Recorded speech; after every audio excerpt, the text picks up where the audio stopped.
Qaysayeva Meysərət, Balakən rayonu Qaysa kəndində yaşayıram. Mən bir kənd qadını olaraq kənddə yaşayıram və kənd təsərrüfatında işləmək və çalışmaq bizim üçün çox önəmlidir. Ona görə ki, bizim ata-babalarımız da özləri də çörəyi torpaqdan çıxarıblar. Bu bizim elə bir ki, profil işimizdir. Bizim özümüzün həyat yanı sahəmiz, pay torpağımız və 2 hektara yaxın fındıq bağımız var. Bizdə adət belədir ki, kənddə iməciklər təşkil olunur. Qadınlar iməciklərdə ünsiyyət qururlar, bir-birilərə kömək edirlər, bir-birilərə alış-veriş edirlər və fındıq yığımı, fındıq təmizləmə zamanı da belə bir iməciklər biz təşkil eləyirik.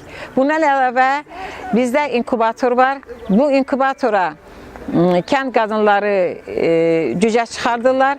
Bizim özümüzün də cücə çıxartmaqla həmin cücələri biz bəsləyirik və təmiz kənd çolpası ilə kəndi təmin edə bilirik.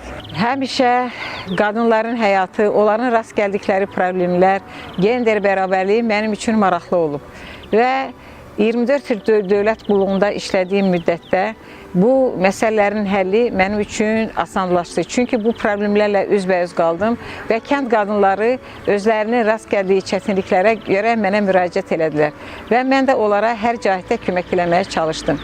Azərbaycan Kənd Qadınları Assosiasiyası təsis olundu və bu təsisçilərdən biri də mən oldum. Və bu assosiasiyası kənd qadınlarının həyatında yeni bir mərhələ açdı.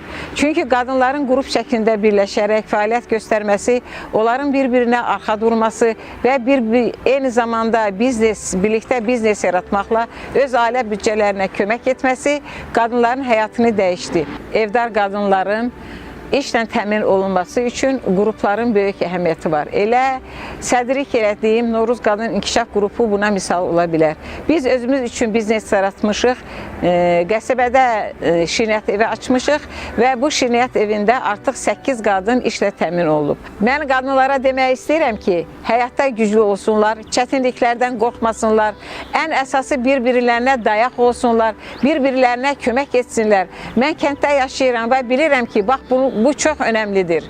Bu cəhətdən ki, qadınların bir-birinə dəstək olmaları. Mənim çalışdığım o deyil ki, yanımdakı, ətrafımda toplaşan qadınları məhz onların istədikləri məqamlara çatdıram.